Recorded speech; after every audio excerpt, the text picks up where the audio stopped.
Good morning and welcome to Behind the Screen. I am JM, your GM, your guide.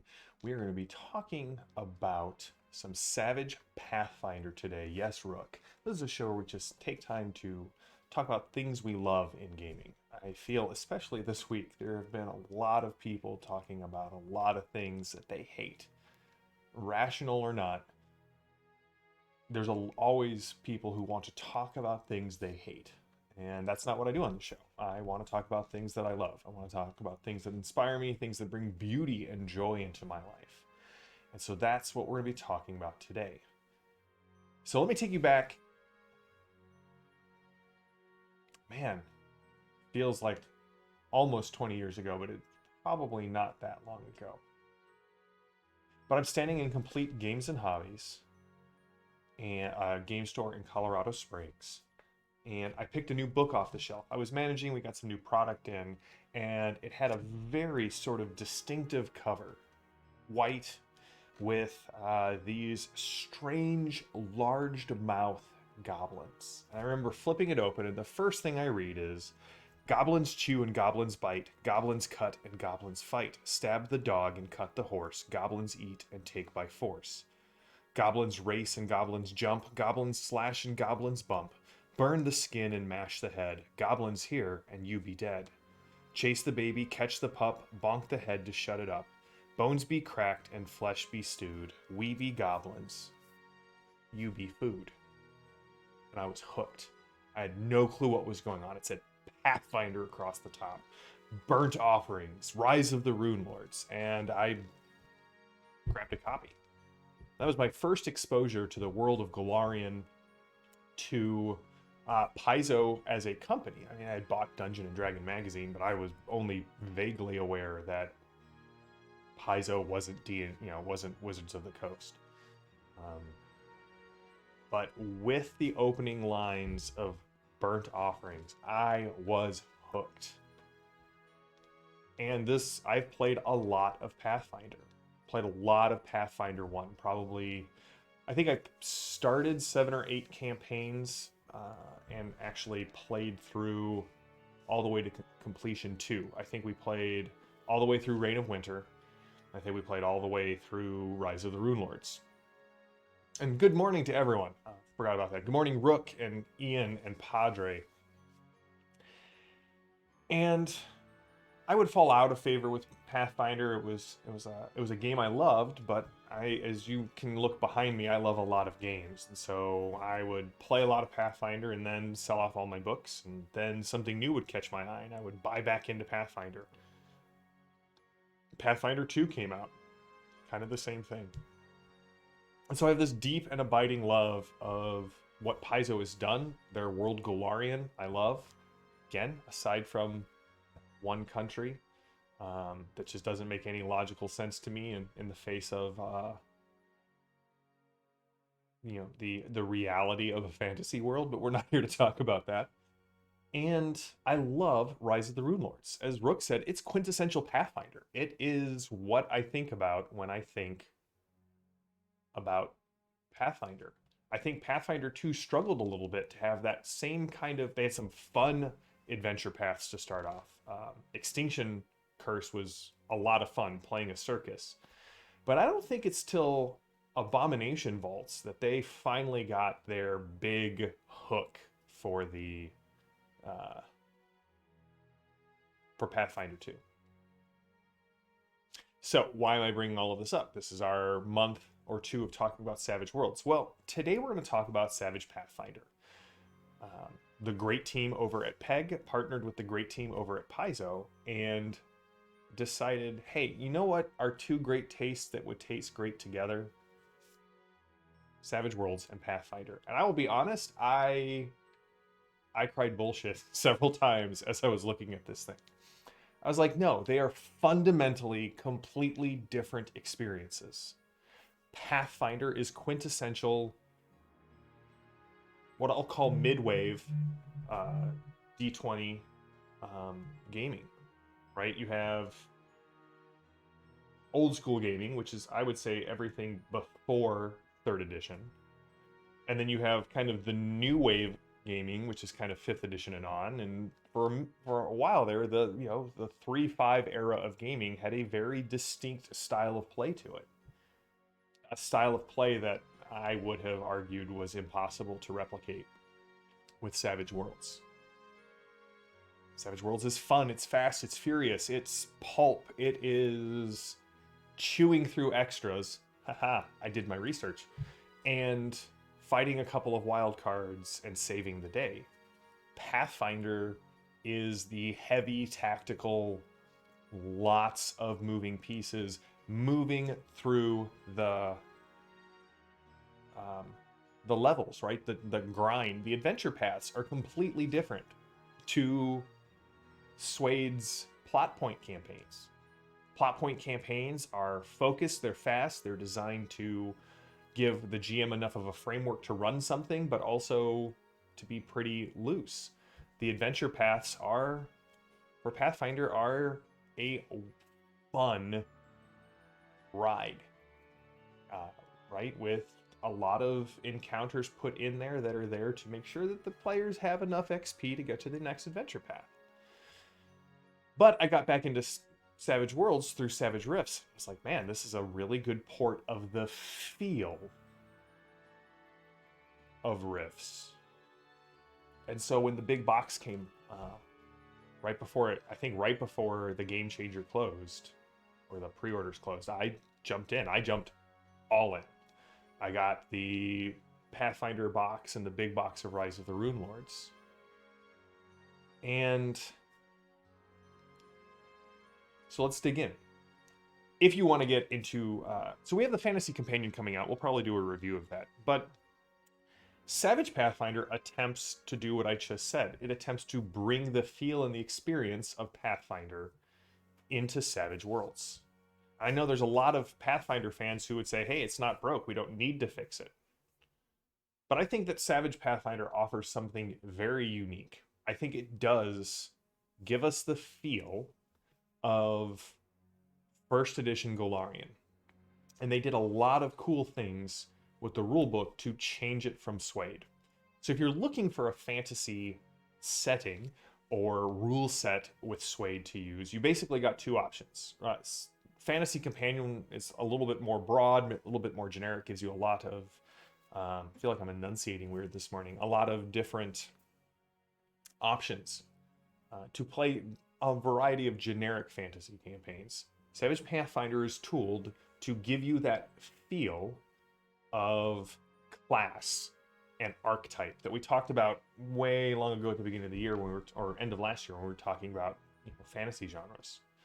So the first thing they did is, I mean, first of all, the books are great. They look like first edition Pathfinder books. Right, we've got the bestiary here, core rules. And what's great about this is, again, because it is a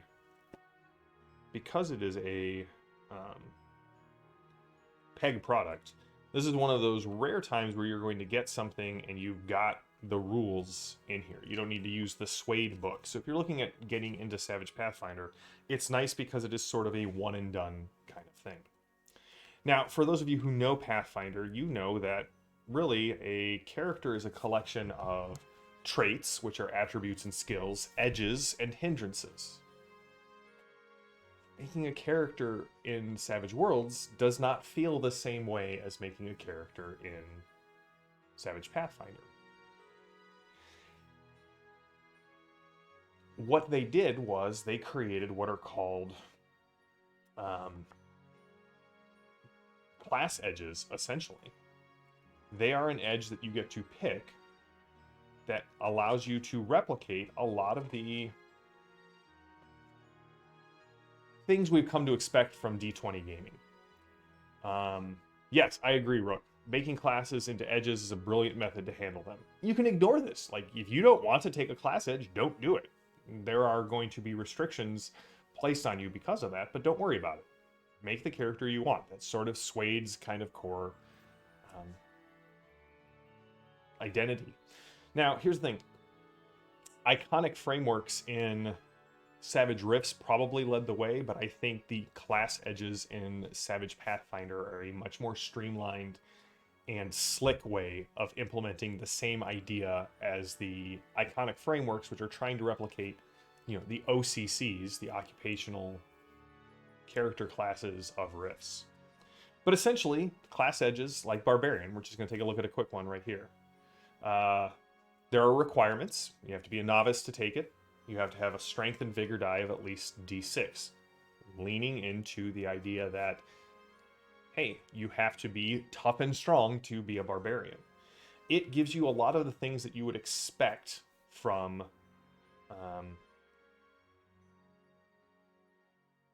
picking a barbarian in Pathfinder. You get your armor restrictions. You get things like fast and rage. Then they have the ability to actually spend your edges as you increase in rank to deepen and expand the ability of your class. It's a lot of fun. And one of the things that I always forget is in this book. If you play Pathfinder, you are familiar with the iconics. These are the characters that show up in all of the art. These are the characters that show up in the starter box that you get to play. And the team did not ignore that. With each class edge, you get the iconic for that class. So, Amiri the Barbarian, not only do you have her character sheet right here on the opposite side of the Barbarian class edge, but it gives you an advancement track so that if you want to level her essentially from 1 to 20 or jump in at a different rank, you have the ability to do that. Now, one of the things I was worried about with Savage Pathfinder is, again, like I said, we'll come back to that. The bestiary is totally worth getting for really any Savage Worlds game that you're playing, because you get a smattering. How many creatures do they have in here? 100 deadly foes, from aboleths to zombies. For any fantasy Savage Worlds game you're playing, this is the book that you want. And this is actually also a great book to see, it's kind of a tour de realms of the Pathfinder D20 era monsters converted into Savage Worlds. And I think what bears in mind when you're coming to this, both for Pathfinder players and for Savage Worlds players, the design philosophy of Savage Pathfinder seems to be, we don't want a one-to-one conversion. That does both games a disservice. If there's a one-to-one conversion, everything in Pathfinder has to have an equal and opposite corresponding mechanic in Savage Worlds. Then you should either just be playing Pathfinder or just playing Savage Worlds. Oh yeah, Rook. No, this is a must for your campaign that you're turning into, converting over to Savage Pathfinder.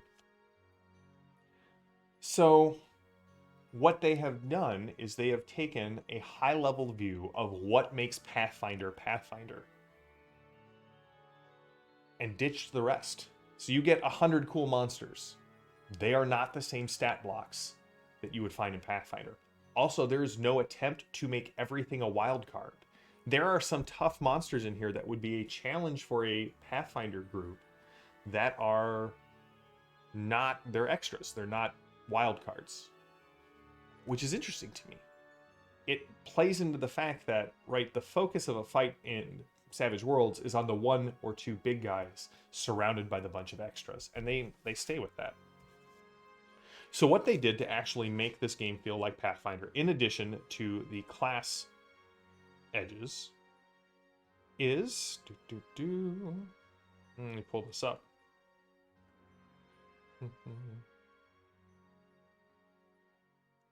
Man, there's so much good stuff in this book. I could talk about this for a very long time.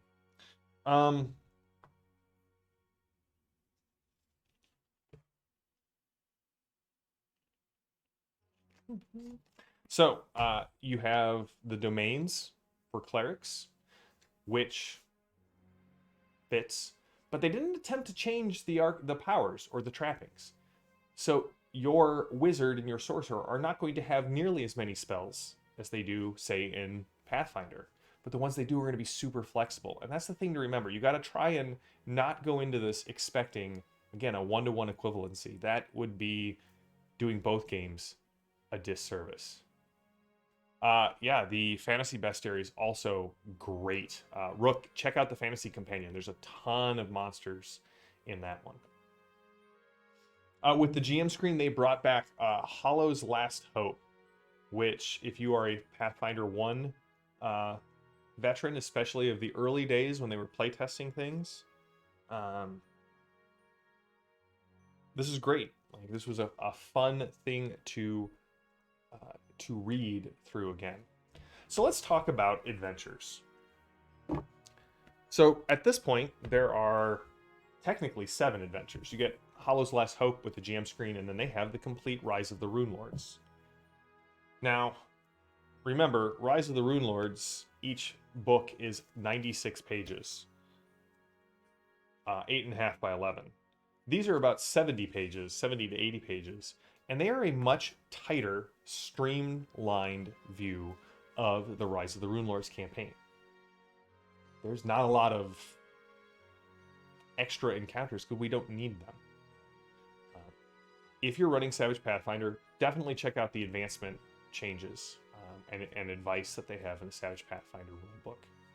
But I read through all of the Rise of the Runelords adventures, and I have to say, I want to get this to the table and play it, right? You should know by now I'm not going to talk about a game that I don't want to get to the table and play. But reading through these adventures brought back just a ton of good nostalgia. Things that I remember running and remember playing. Iconic moments with the cannibalistic ogre tribe, the goblins, tracking sin and virtue points. Like, these are all things that if I were telling someone about Rise of the Runelords, that I think would be great to point out. And they do a good job of incorporating all of the Savage Worlds rules. Quick encounters, dramatic skill, networking. Again, go into this with the mindset of, I'm playing Savage Worlds in Golarion, not playing Pathfinder with Savage Worlds, I think is the way I would choose to phrase that. So, as Padre brought up, they're adapting another one of my favorite adventures. Let me see if I can get this to work. Haha, bam, in the chat. Which you can back right now if you want to. Foxlove is great. Yeah, they're adapting Curse of the Crimson Throne and actually doing the original Advanced Player's Guide. So we're getting new class edges, new feats, or new edges, new hindrances. A ton of new material. If you want to back it, you can go now. I think it's still in pre-order. It still looks like it's open. And if you've missed the original and have just a ton of money to spend, you can get everything.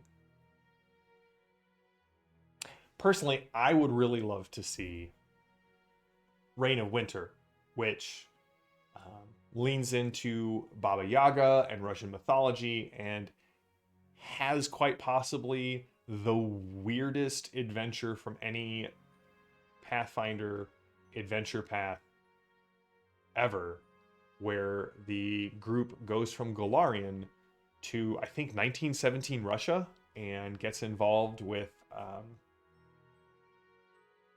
World War I Russia, which is the whole reason I got Reign of Winter, because they said they were doing that. It is brilliant. The other one I really hope that I can see Peg produce for Savage Pathfinder is, I would love to see Kingmaker turned into a Savage Pathfinder campaign. If you're unfamiliar, they just redid Kingmaker for 2nd edition, did an anniversary edition of it. Did there's the CRPG, the computer RPG version of it. Kingmaker is this beautiful hex crawl domain play Pathfinder adventure where you're set in the not the Swordlands, that doesn't make sense. You're set in this area where mercenaries are going out to claim land, and you go through playing mercenaries working for other people, to claiming your own land, to building your own kingdom. It is fantastic. Well, Padre, um, stay tuned for on Savage Universe. There may be. No, I think we can announce this. I'm going to be interviewing them. There is a group that will be doing an actual play of Reign of Winter for Savage Pathfinder. So when that goes live, I'll link it in the show notes. I'm really looking forward to seeing what they do with it. The River Kingdoms. Thanks, Padre. Yes, the River Kingdoms. Again, such a great area steeped with fairies and fae. There's a ton of great stuff in Holler that you could just pull right into a Kingmaker Savage Pathfinder campaign. I feel like Kingmaker was another one of those. Like I said, I kind of fell in and out of the Paizo sphere several times. Even with Pathfinder 2, I've fallen in and out of it several times. It's usually the adventure paths that pull me back in. Hearing the idea for one and going, man, I want to run that game. And then I just buy back into Pathfinder. So, that's my overview of Savage Pathfinder. You can get the books, you can get the PDFs, obviously. We'll put links in the show notes for that. They did a full set of fun tokens. So if you end up buying one of the box sets, which Rook I get, it is not an insignificant investment. But it's a lot of fun. You get all the cool whistles, you get all the cool tokens and figure flats and dice and bennies and conviction tokens. It's a lot of fun. If I can ever get this to the table, I will probably start off with Burnt Offerings, because why not? It's such a great adventure. It's interesting, Burnt Offerings, Rise of the Runelords stands as one of those campaigns that I think will continue to go the distance. Right? People who got into D&D early on still refer to Keep of the Borderlands, as this iconic adventure. For me, the Rod of Seven Parts and Night Below stand as those adventures that I will keep coming back to and reusing. I think Rise of the Runelords is one of those Castles and Crusades, the Auftrag, the Umbridge Saga. That's what it's called. The Umbridge Saga. There are these adventures that capture lightning in a bottle, and Rise of the Runelords is one, both for Pathfinder and for Savage Worlds. They did an amazing port. I can't wait to read through Curse of the Crimson Throne. So Ian here says his group owns so many adventure paths that you'll be playing Pathfinder 1 in that group forever. That is fair. I mean, when you buy into that ecosystem, why not? The Savage Pathfinder is a best of both worlds, in the same way Savage Rifts is. It was not an attempt to take everything and just mechanically recreate it. It stays true to Savage World and true to Pathfinder, which I feel was a very difficult design line to walk, and they did a great job with it. So that's it for today. We'll be back next week with more Savage Worlds. Want to say thank you again to Tinker Hellraiser for all of her hard work on our marketing cards that we're using. So thanks to Tink. And yeah, I will be back on Tuesday with more discussions of Savage Worlds and behind the screens. Until then, stay safe, stay healthy, stay gaming. I'm JM, and we'll talk with you all later. Have a good one.